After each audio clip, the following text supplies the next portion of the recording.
To combat that elite, we must not petition. We must take it over.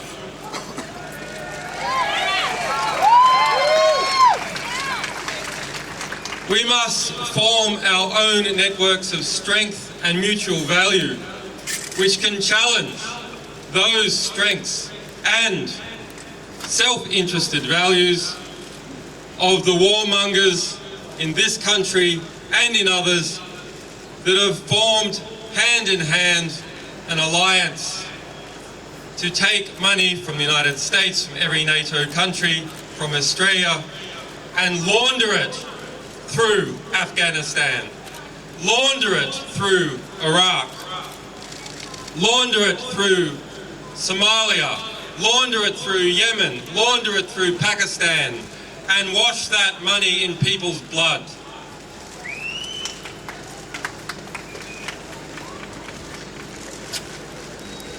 I don't need to tell you the depravity of war. You are all too familiar with its images, with the barbarity of war. Information such as the individual deaths of over 130,000 people in Iraq, individual deaths that were kept secret by the US military, who denied that they ever counted the deaths of civilians. Instead, I want to tell you what I think is the way that wars come to be and that wars can be undone. In democracies, or the pseudo-democracies that we are evolving into, wars are a result of lies. The Vietnam War and the push for US involvement was a result of the Gulf of Tonkin incident. A lie. The Iraq War famously is a result of lies. Wars in Somalia are a result of lies. The Second World War and the German invasion of Poland was a result of carefully constructed lies. That is war by media.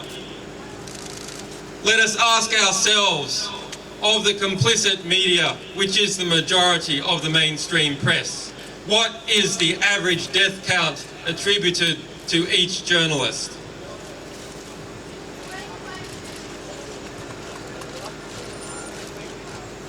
When we understand that wars come about as a result of lies peddled to the British public and the American public and the publics all over Europe and other countries, then who are the war criminals? It is not just leaders, it is not just soldiers, it is journalists. Journalists are war criminals.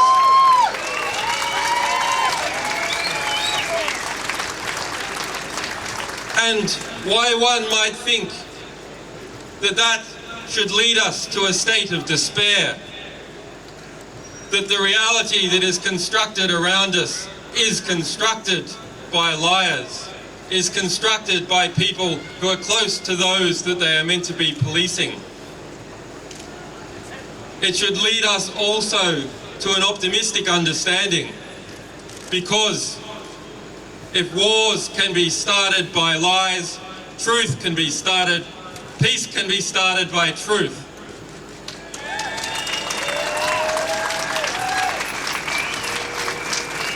So that is our task, and it is your task.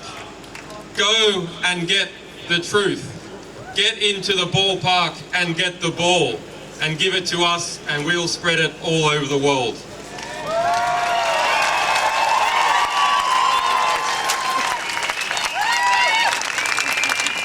Julian Assange. Just before I introduce our next speaker, may I just point out in the UK, just to remind you, Babar Ahmed, many years ago, had his house raided and he was pinned down and beaten up.